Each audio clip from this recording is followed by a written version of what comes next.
Many, many years ago, in a far-off land, there ruled a king who had 4 daughters. All of them were very beautiful girls, but the youngest was so pretty that even the sun and the moon looked pale in her presence. Near the king's castle was a dark and dense forest, and in the forest, under an old lime tree, was a well. When the sun rose in the sky and the day was very warm, the young princess would go off to the forest and sit near the fountain in the cool shade and play by herself. She had a golden ball with which she played constantly. Once it so happened that when she threw the ball into the air, it did not fall into her hand, but on the ground, and then it rolled off and fell straight into the well. The princess ran after it, but she saw it going down deep, deep into the well, and the golden ball vanished. The poor little princess began to cry. "What shall I do? I have lost the ball, my golden ball. What will I tell my father?" And thinking of that, she cried even louder. Suddenly, she heard a strange voice. "What is troubling you, dear princess? Why are you crying?" The princess looked around to see where the voice was coming from, and there, sprawled out lazily on the side of the wall, was a huge, ugly frog.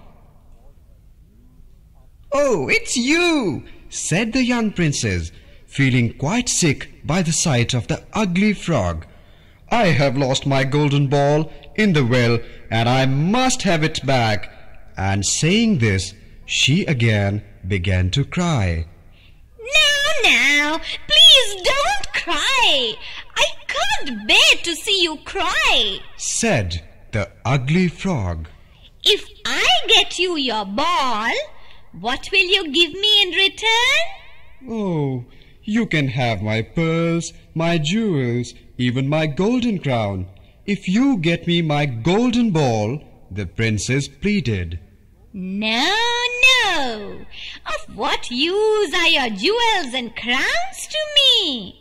But if you will care for me and play with me and make me sit with you at your table and eat together from your golden plate and drink out of your golden glass and sleep with you in your little bed, then I will go down below and get you your golden ball up again."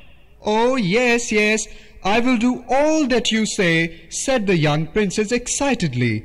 "But you get me my golden ball just now." "He is quite a silly frog. How can he be my companion when he lives in the well with other frogs?" the princess said to herself. But the frog took her promise seriously, and the moment she agreed to do what he asked for, he turned around, jumped into the well, and in a little while was back again in front of the princess with the golden ball in his mouth. On seeing her golden ball, the princess screamed with joy and grabbed the ball and ran away towards her castle. Wait! Oh, wait, princess! I'm coming with you! Have you already forgotten your promise? I can't run as fast as you can! But his croaking was of no avail. The princess had already reached her castle, already forgetting the frog and her promise. She had her golden ball, and that's all that mattered.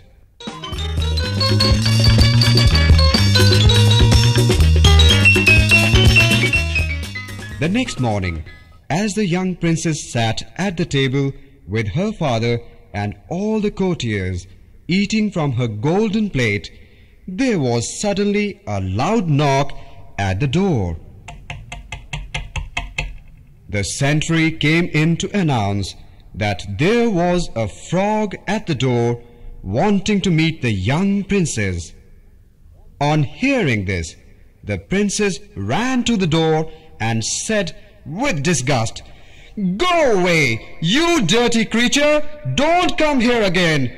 And saying this, she banged the door shut. Trembling with anger, she went back to the table and sat down. "What is it, my child? Why are you trembling? Has something frightened you?" the king asked her. "No, no, it is that disgusting frog whom I met in the forest yesterday," the princess replied. "But my child, what does he want from you?" the king asked her, and slowly the princess began to tell him the story of how she had lost her golden ball in the well and how the frog had got it back for her. She also told him of the promise she had given to the frog. "But I never knew he was so serious about it and would actually come here," she wailed. Just then there was a louder knock at the door, and the frog cried, "Princess! Princess! Young princess! Open the door for me! Do you not remember your promise you gave me by the well? Princess! Young princess! Open the door for me!" "I will expect my daughter to keep a promise she has made," the king said sternly. "Go and bring him in." The young princess sulked and went to open the door. The frog croaked excitedly and hopped in with the princess. "Put me up beside you," the frog told her. When the princess hesitated, the king again commanded her to do as the frog said. Once he was on the chair, he wanted to be on the table, and then he wanted to eat from her plate. The princess pushed her plate towards him, and the frog gobbled up the delicious-looking food with relish. She couldn't bear to eat from the same plate with him. After he had eaten his fill, he croaked a big burp and told the princess, "Now, dear princess, let us go to your room. I am very tired and wish to rest in your soft silken bed. You can sing to me and put me to sleep." On hearing this, the princess began to cry. She could not bear the thought of touching the cold creature. But the king was very angry. "When someone helps you in the time of trouble, you cannot despise him." So the princess took hold of the frog's hand and led him to her room and put him in one corner. But when she lay down to sleep, the frog crept up near her bed and said, "Take me up, or else I will call the king." This really made the princess very angry. She picked up the frog and with all her might dashed him against the wall. "Now you cannot trouble me, you horrible frog!" she shouted. But then, what do you think happened? The frog was no longer a frog. He had turned into a handsome young prince. The princess could not believe her eyes. The prince then came forward with a smile and held the princess by the hand and made her sit down. He then told the princess how he had been bewitched and cursed by a wicked witch and how only a princess could break that curse. The princess could not utter a word. She was so dumbstruck. The prince then held her hand and led her to the king. He asked him for the hand of the princess in marriage. The king agreed readily, and the handsome young prince and the beautiful young princess were married and lived happily ever after.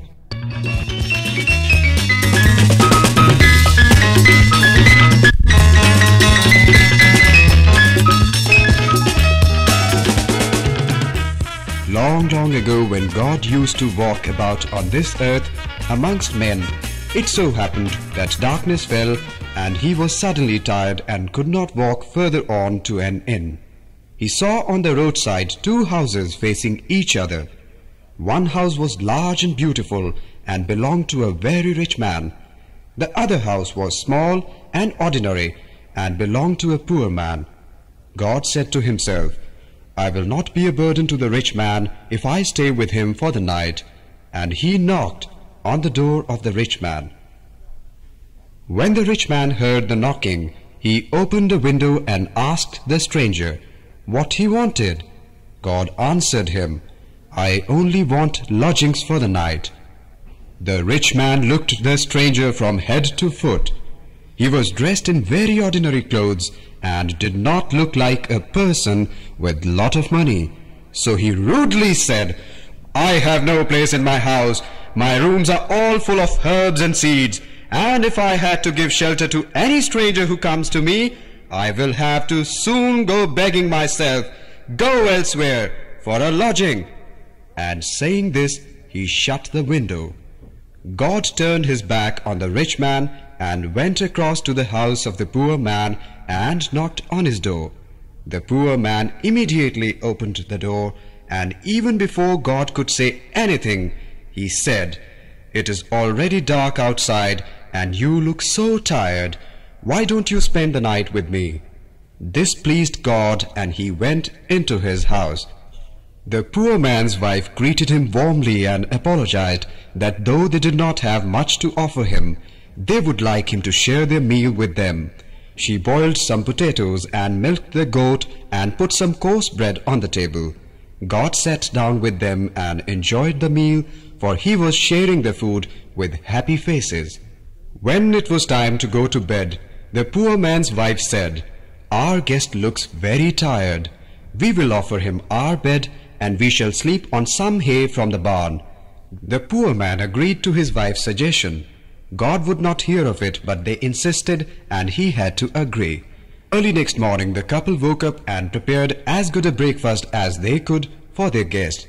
When God woke up, he ate with them and thanked them with these words, As you have been so kind to me, I would like to grant you 3 wishes. Ask for anything, and you will have it. The man said, I cannot think of anything but that as long as we live, we too shall have eternal happiness and good health and our daily bread. I cannot think of anything for the 3rd wish. And God asked, Would you wish to have a new house instead of this old one? Oh yes, that would really be very nice, said the poor man. God fulfilled their wish and changed their old house into a new one. He then gave them his blessings and went on his way. As the sun got higher into the sky, the rich man woke up and opened his window, and what did he find?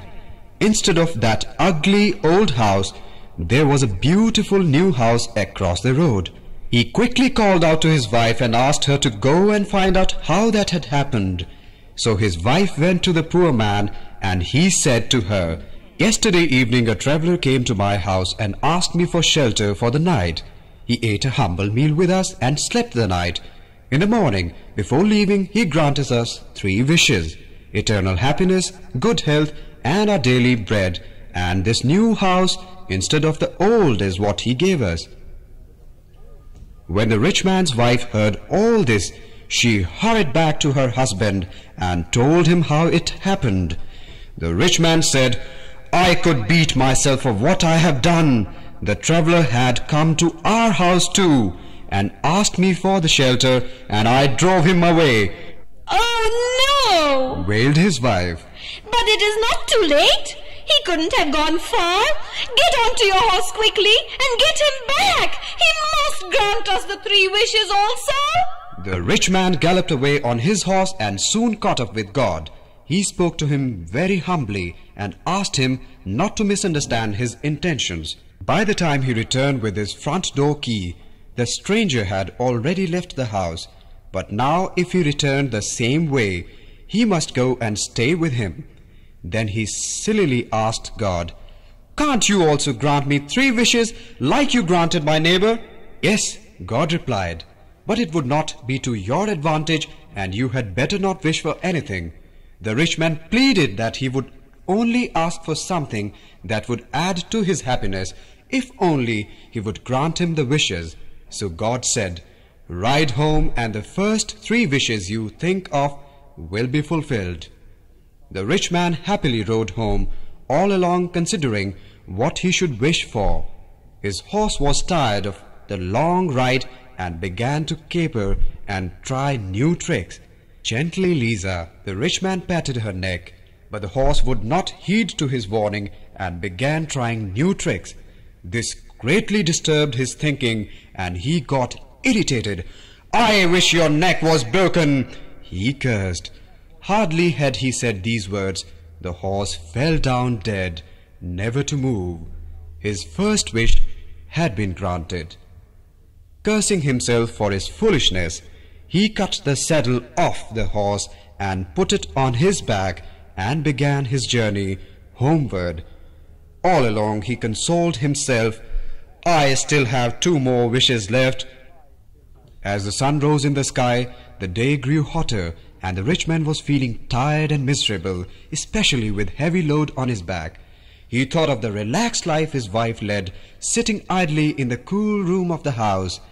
The very thought of her sitting calm and cool while he trudged in the heat was unbearable, and without being aware of it, he said, "I wish she was sitting here on this saddle and could not get off it, instead of me having to drag it along in this heat." No sooner had he spoken these words, the saddle suddenly disappeared from his back, and he realized that his second wish had also been fulfilled. He cursed himself and just wanted to be alone in his cool room at home so that he could think calmly about his third wish. But as soon as he reached home and opened the main door, he found his wife sitting in the middle of the room on the saddle, crying and complaining that she could not get off it. "Oh dear, please do bear with it. I will wish for all the riches in the world for you, but just bear with this," he pleaded with her. "You really are a fool!" she cried. "How can I be happy with all the riches in the world if I have to remain stuck on this saddle? You have wished me on it. Now you have to wish me off it," she demanded. So whether the rich man wanted it or not, he was forced to wish his third wish thus, "I wish my wife to be taken off the saddle," and thus his third wish was also fulfilled. And so the rich man got nothing but grief, trouble, and even the loss of his good horse, and the poor man and his wife lived happily and quietly in their new house for the rest of their lives.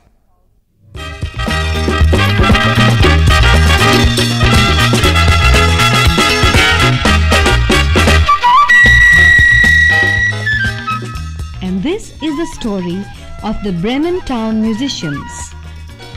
Once upon a time, there lived a donkey who for most of his life had carried sacks for his master without getting tired nor complaining. But as the years went by, his bones were tiring and his strength was getting worn out. His master was wondering how to get rid of him, and the donkey could sense it. So one night, while the master was asleep, the donkey ran away. But where did he go? He took the road that would lead him to the town of Bremen. You see, the donkey had pondered a lot and decided to become a town musician. When the donkey had traveled a short distance, he came across a huge dog lying on the roadside. He seemed exhausted and was panting heavily. "And why are you panting this way, Growler?" asked the donkey. "Ah," the huge dog replied, "just because I have grown older and weaker and useless, my master wanted to kill me, and so I ran away. But I do not know how I will earn my bread." "I know what," said the donkey. "I'm going to the town of Bremen to become a town musician. If you want, you can join me. I will play the lute and you could beat the kettle drum." The idea sounded good, and Growler the dog joined the donkey.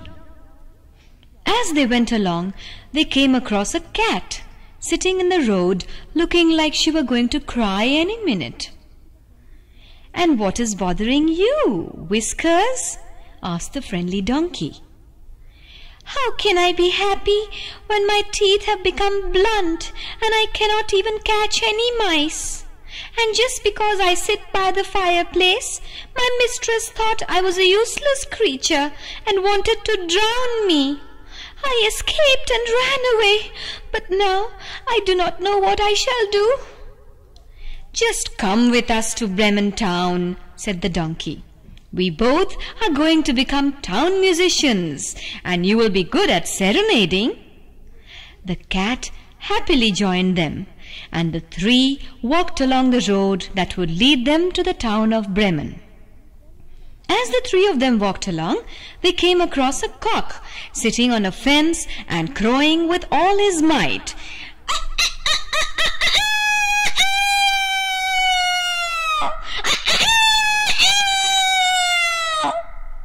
"Why are you crowing this way?" asked the donkey.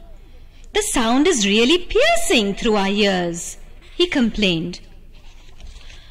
"Why, all these years I have woken up my mistress with my crowing at the break of dawn, and she has never been late in her daily chores. And today, because she is having some visitors, she has decided to chop me up and make soup out of me. So I'm crowing away till I have the chance."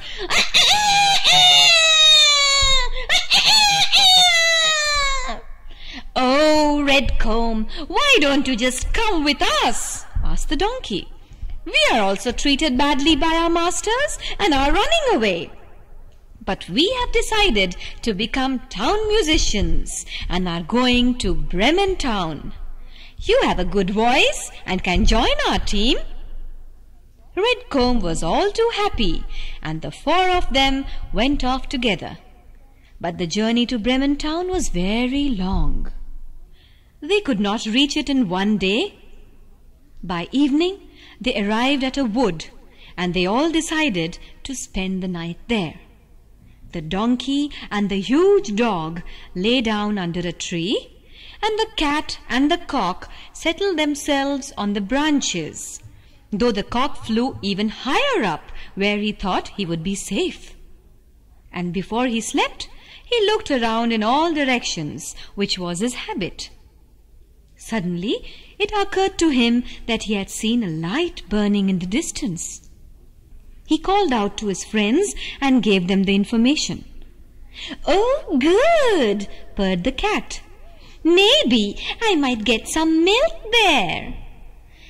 "A juicy bone is all I need to drive out my fatigue," said the huge dog.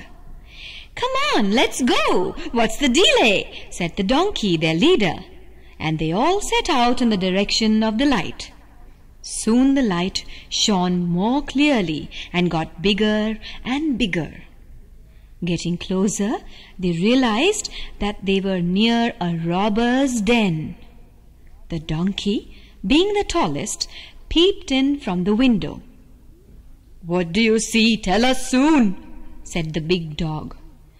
"Oh, I see a table laden with delicious things to eat and drink, and seated around it are robbers enjoying themselves," said the donkey. "If only we were there instead," sighed the cat. They all put their heads together and hit upon a plan that would drive the robbers out. The donkey took his position with his 4 feet on the windowsill. The huge dog jumped on his back, and the cat climbed up on the dog.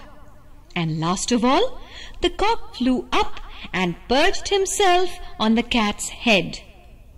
Now, at a given signal, they all began to sing. The donkey brayed, the dog barked, the cat mewed, and the cock crowed.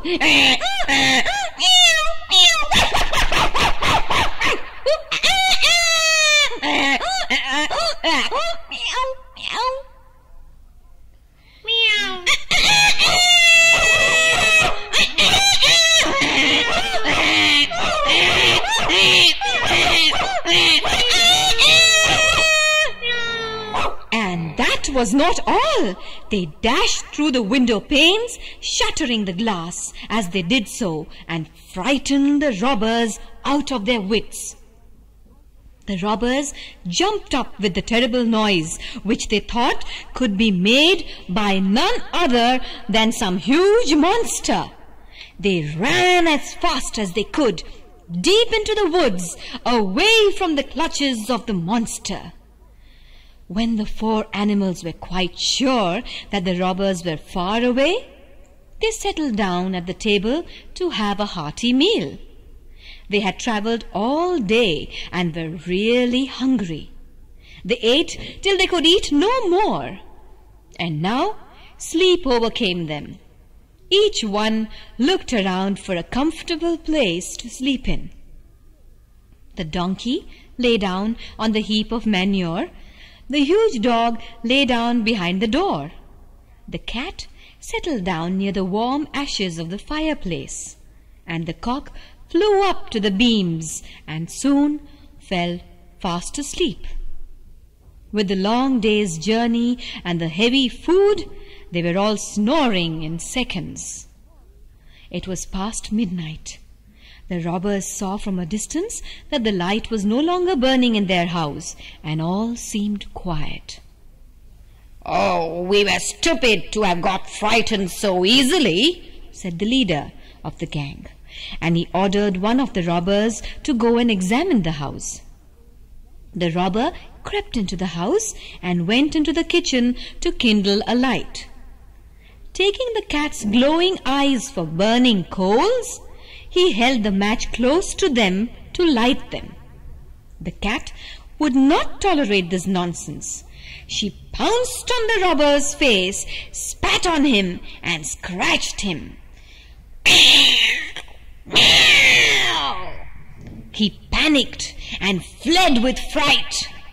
When he tried to get out by the back door, the huge dog jumped on him and bit his leg. Wildly, he looked around and went towards the heap of manure. The donkey was disturbed and gave him a sound kick with his hind legs. The cock was disturbed too, sitting high up on the beams, and he began crowing at the top of his voice.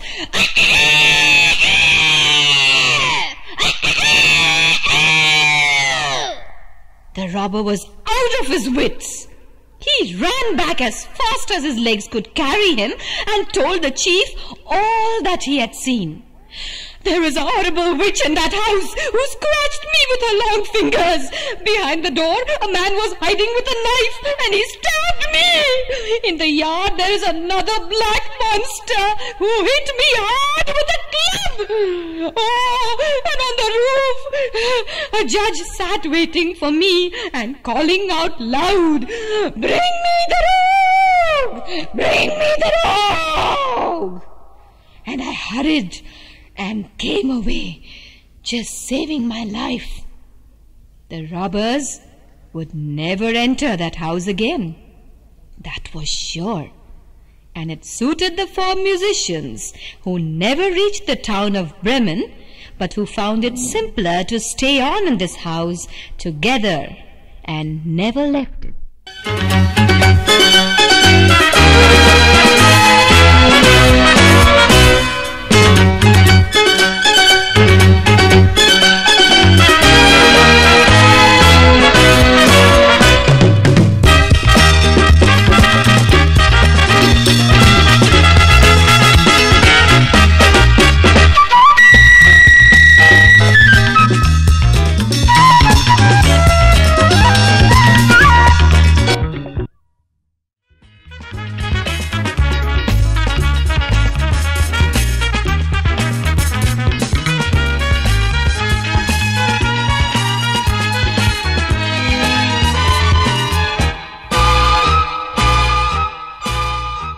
Story about the four skillful brothers. There was once a poor man who had 4 sons. When they were grown up, he called them to his side and said, "My dear children, I am a poor man and have nothing to give you. You must all go out into the world and learn a trade that will help you find your way in life." So the 4 brothers bid farewell to their father and went along the road till they reached a crossroad. Here the eldest brother stopped them and said, "We must separate and go our own ways, but on this day, 4 years from now, we shall all meet. In the meanwhile, we will all seek our fortunes." And so each went his own way. The eldest brother soon met a man who asked him where he was going. "I'm going in search of a trade," he replied. "Come with me and I will teach you how to be a robber," said the man. "Oh, no, no," said the young man. "It gives you a bad name and someday you can even be hanged for it." "Don't you worry about that," said the other. "I will teach you only to get such things that no other man can lay his hands on, and no one will ever catch you." And the eldest brother was persuaded to become a thief. Soon he became an expert in his trade, and nothing was safe from him if he wished to have it. The second brother also met a man who asked him where he was going, to which he replied, "I want to learn a trade, but I don't know what I should learn." "Then come with me, and I will teach you to become an astronomer," said the man. "Nothing is hidden from you, and you will really like it." The young man joined him and learned all the skills of an astronomer. When there was nothing left to learn and he was free to set out in the world, his master presented him with a telescope and said, "With this telescope, you can see whatever takes place on earth or in heaven, and nothing can remain hidden from you." The young man thanked him and went on his way. The third brother came across a huntsman who taught him to become an experienced hunter. And when he had learned everything and it was time to leave, his master gave him a gun, saying, "This gun will never fail you. Whatever you aim at, you will certainly hit." And with that, he went on his way. The youngest brother also met a man who asked him what he intended doing, to which he replied, "I want to learn a trade, but I cannot think of anything." "Why don't you learn to become a tailor?" "Oh, no! Sitting all day long with a needle and thread is not my kind of interest," said the young man.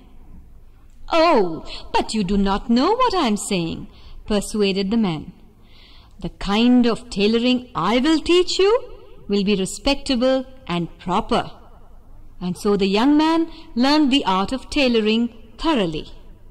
When it was time to leave, the man gave him a needle and said, "With this needle, you can sew anything, even if it is soft as an egg or hard as steel.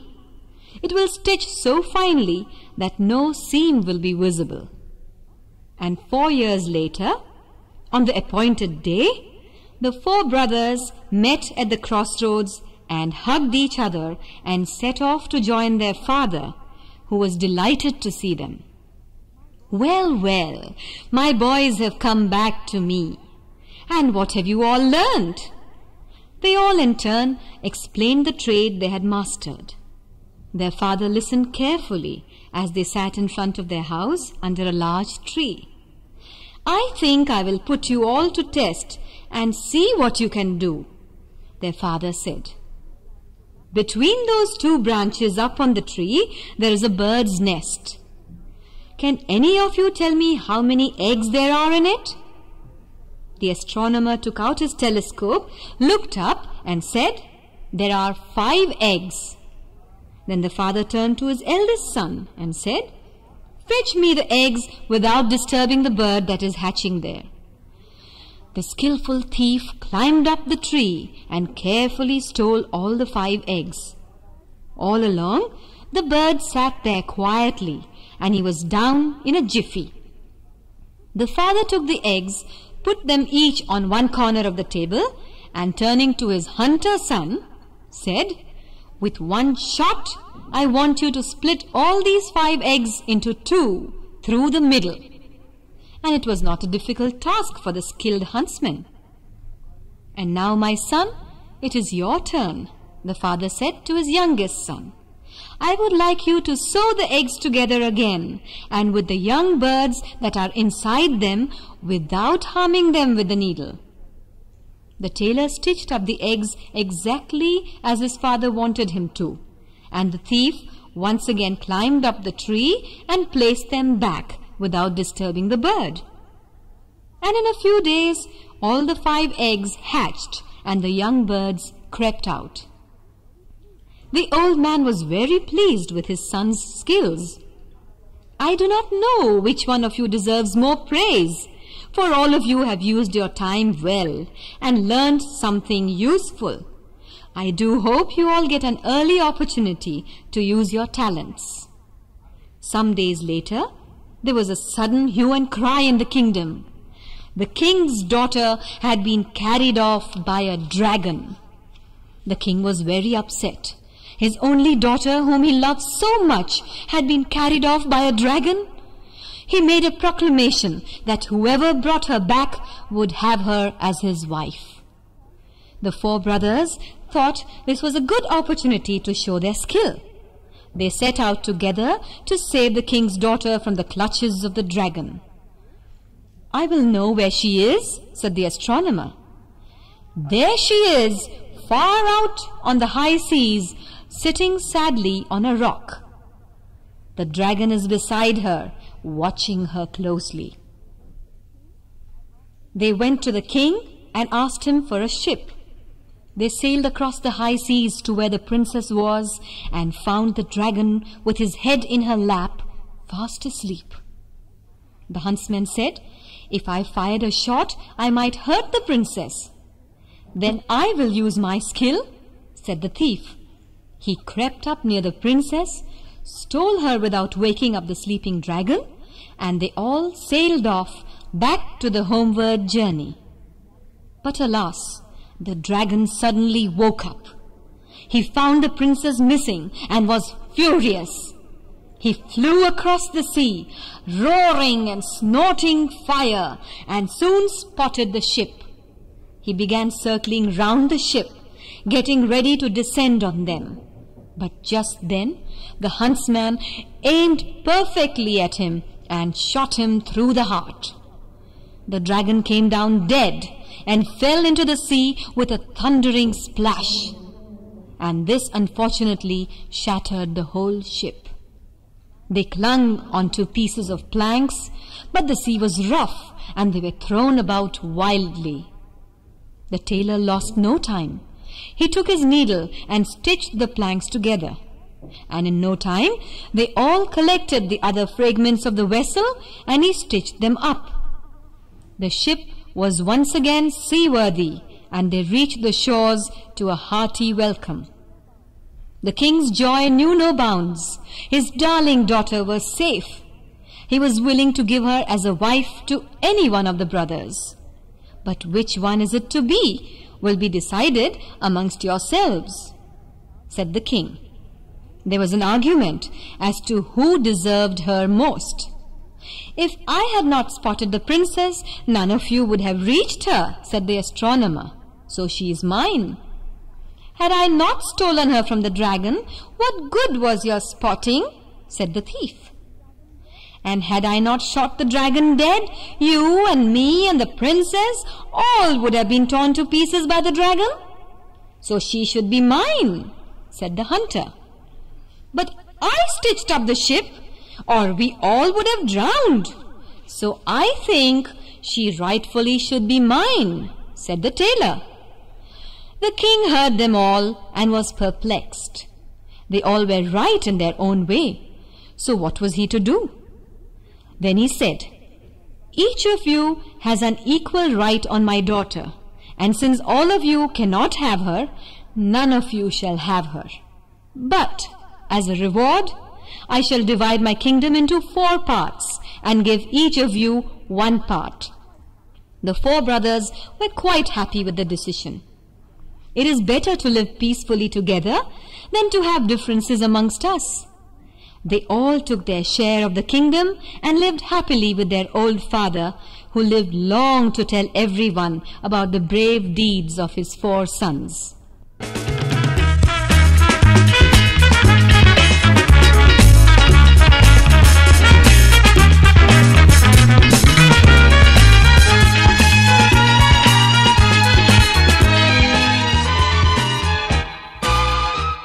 Rapunzel.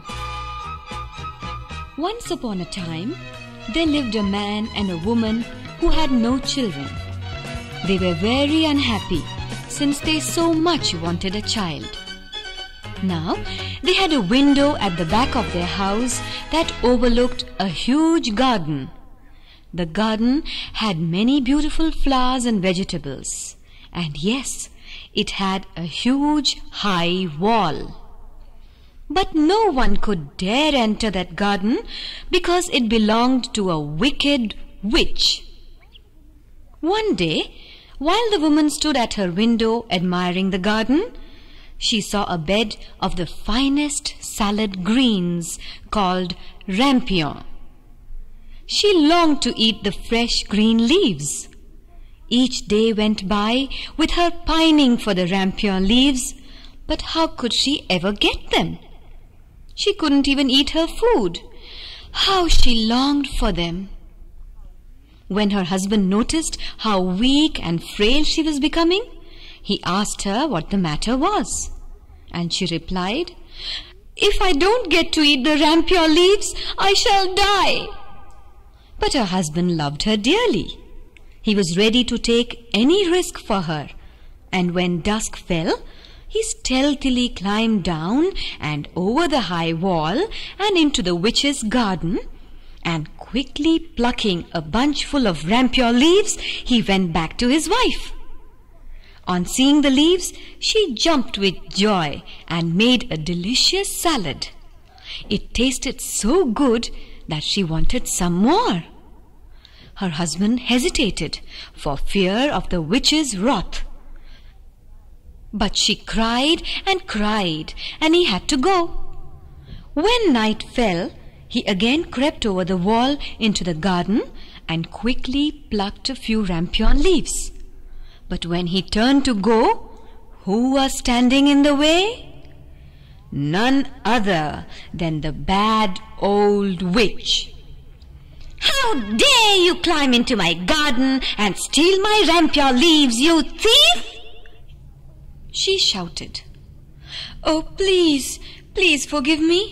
If I had not stolen the leaves, my wife would have died. I will never come here again. Please forgive me," he pleaded. "No, no, no. You shall pay heavily for your deed," she said. "You may take as many rampion leaves as you want, but on one condition. When your first child is born, you will give it to me. Don't worry, I will look after it very well, but it shall be mine." The man was so frightened that he agreed to whatever she said. And as soon as the child was born, the witch came and took it away. She named the baby girl Rapunzel, which meant rampion in that country. Rapunzel grew up to be a beautiful girl with golden hair and rosy cheeks. And when she was 12 years old, the witch shut her up in a tower that had neither stairs nor a door. It only had one small window right at the top, and all that Rapunzel could see from there was trees and more trees, for the tower was in the middle of a dense forest.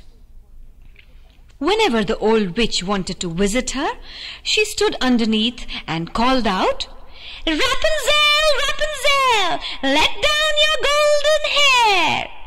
Yes, Rapunzel had beautiful long hair, golden color. When she would hear the witch call out, she would undo her long plaits and twist them around a hook and let her hair fall down out of the window. They were so long that from that height the witch would use them as a ladder and climb up the tower. This went on for many years. Rapunzel had now grown into a beautiful young lady. One day, as she sat alone by her window singing a sad song, a young prince happened to ride through the forest. He was close to the tower, and the strains of her sad and melodious voice reached his ears. He wanted to meet the person who had such a lovely voice, but when he went near the tower, he could not find a door. He rode home, but the voice had touched his heart so deeply that he went to the forest every day to hear it. One day, as he hid behind a tree listening to her song, he saw a witch come to the tower and call out, "Rapunzel, Rapunzel, let down your hair!" And to his wonder, he saw stresses of hair being lowered down, and the witch climbed up to the window.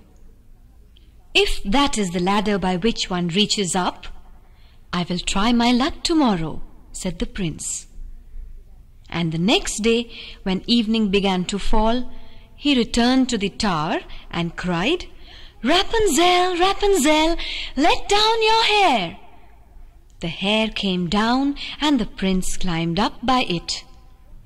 On seeing the prince, Rapunzel was quite frightened because she had never seen anyone in her life before except the old witch. But the prince spoke kindly to her and told her how he had heard her beautiful voice and could not rest his mind till he had seen her. And then the prince asked her if she would marry him and live with him in his castle.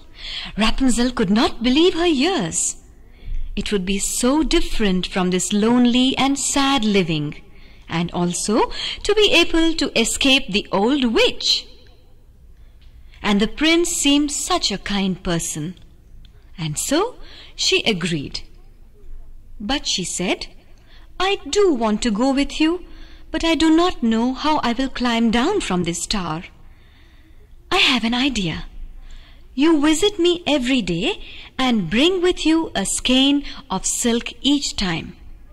I will twist it and make it into a ladder, and when it is long enough, I will descend by it, and we will ride back together to your castle." She also warned him to come only in the evening, as the witch visited her during the daytime.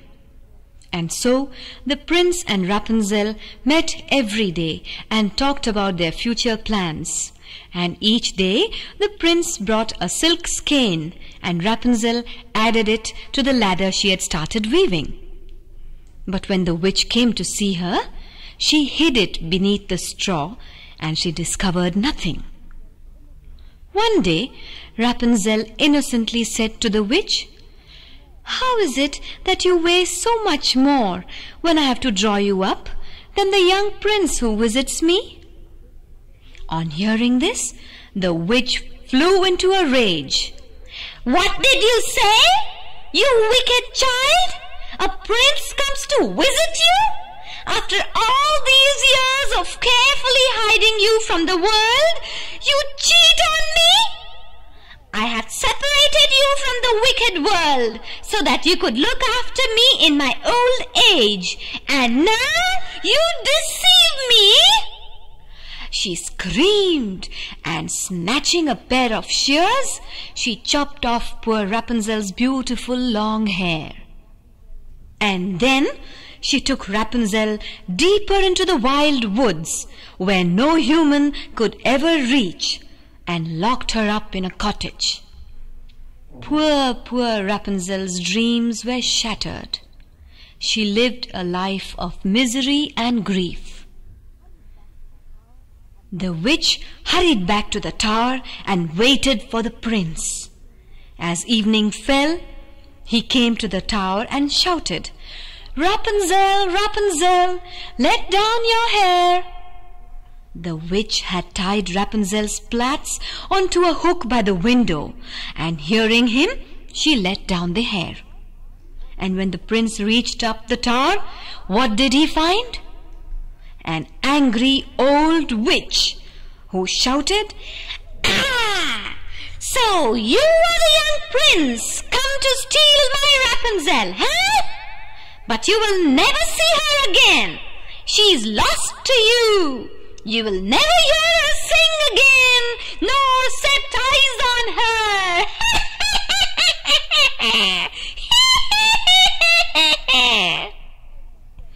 The prince was beside himself with grief. He could not bear the thought of not seeing Rapunzel again. In despair, he jumped out of the window.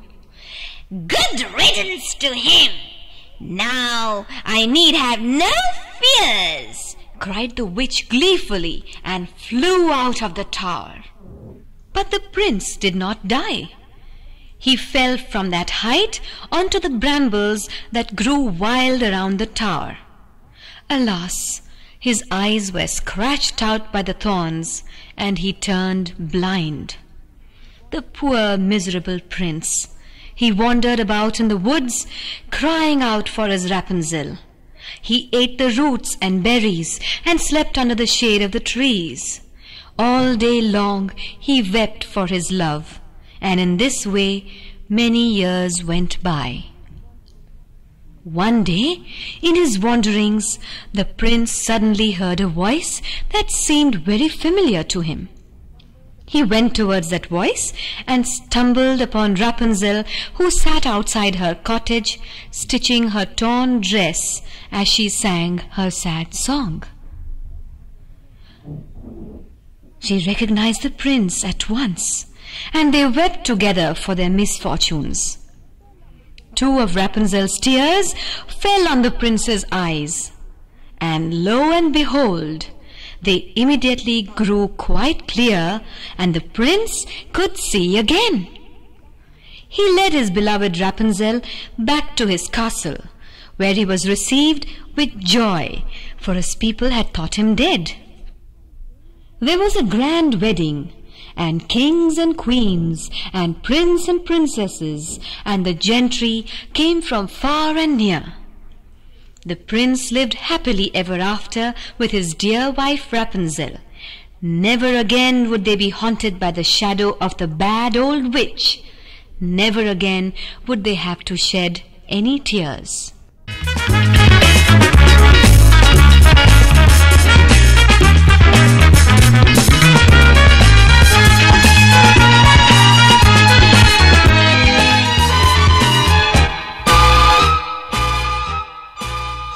This is the story of the three spinners. There was once a girl who lived in a town with her poor mother. They had to spin for a living, but the young girl was very lazy and would not help her mother. Overcome with anger and impatience, the mother began to beat her girl, and the girl screamed and cried as loud as she could. Now it so happened that the queen, who was passing by in her carriage, happened to hear the loud cries. She asked the coachman to find out. Soon the mother came out of her house with her daughter behind her and curtsied to the queen. The queen asked her, "Why are you beating the poor girl so?" The woman, who was quite ashamed, instead of revealing her daughter's laziness, replied, "She does not want to stop spinning, Your Majesty. I do not have the money to get her more flax, and she insists on spinning forever and ever." The queen was very pleased with what she heard. "There is nothing better that I like to hear than the humming sound of the spinning wheels. I have a lot of flax in the palace. Let me take your daughter with me, and she can spin as much as she likes." The poor woman was very happy to hear this, and readily agreed. And the queen took the young girl to the palace and led her to the 3 rooms, which were stacked from the bottom to the top with the finest flax. "Spin me all this flax, my dear, and when you have done so, I will give you the hand of my son in marriage." And saying this, the queen went away. The young girl was terrified. What? Spin all these flax? Even if she spun every single day for 300 years, she would never be able to finish it all. And she began to cry with misery. The queen came to her on the 3rd day and found that she had not spun anything. But the girl excused herself by saying that she had been in no mood to spin because she missed her mother terribly. The queen was satisfied with the answer, but said, "Tomorrow you must begin your work, dear child." When the girl was alone again, she did not know what to do and went and stood by the window. And there she saw coming towards her 3 women. The first one of them had a broad, flat foot. The second had a large underlip that hung down below her chin. And the third woman had a broad thumb. They asked the girl why she was distressed, and she told them her problem. "If we spin all the flax for you, and that too very soon, you will have to invite us to your wedding. Not be ashamed of us. Call us your aunts and make us sit at your table. Do you agree?" They asked her. "Yes, yes, with all my heart," said the young girl joyously. "But do come in and start the work soon." She let the 3 women into the room, and they seated themselves and began spinning. One drew the thread and trod the wheel, the other wetted the thread, and the third twisted it and struck the table with her finger. Each time she struck the table, a skein of thread fell to the ground, spun in the finest possible way. Whenever the queen came to visit, the young girl would hide the 3 women. The queen was very impressed by the fine and beautifully spun thread and had no words to praise her. The 3 rooms full of flax was spun in a short time, and the 3 women bid the girl farewell, reminding her not to forget her promise to them.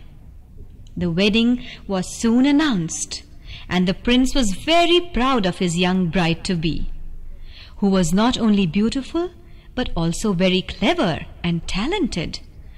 One day, while he was praising her, the young girl said, "I have 3 aunts who have been very kind to me, and now when my good times have come, I would not like to forget them. Can I invite them to my wedding? And also, can they sit at our table with us?" To which the prince and the queen had no objection. And when the festivities began, the 3 women came wearing strange clothes, and the bride welcomed them, saying, "Come, dear aunts, come and sit with us at our table." The bridegroom could not withhold his curiosity about their strange appearance. He asked the first one, "How is it that you have such a broad foot?" "By treading," she replied. Then he asked the second one, "Why do you have this falling lower lip?" "By licking," she answered. The prince was all the more curious. He asked the third one, "Why do you have such a broad thumb?" "By twisting the thread," she said. The prince was most alarmed.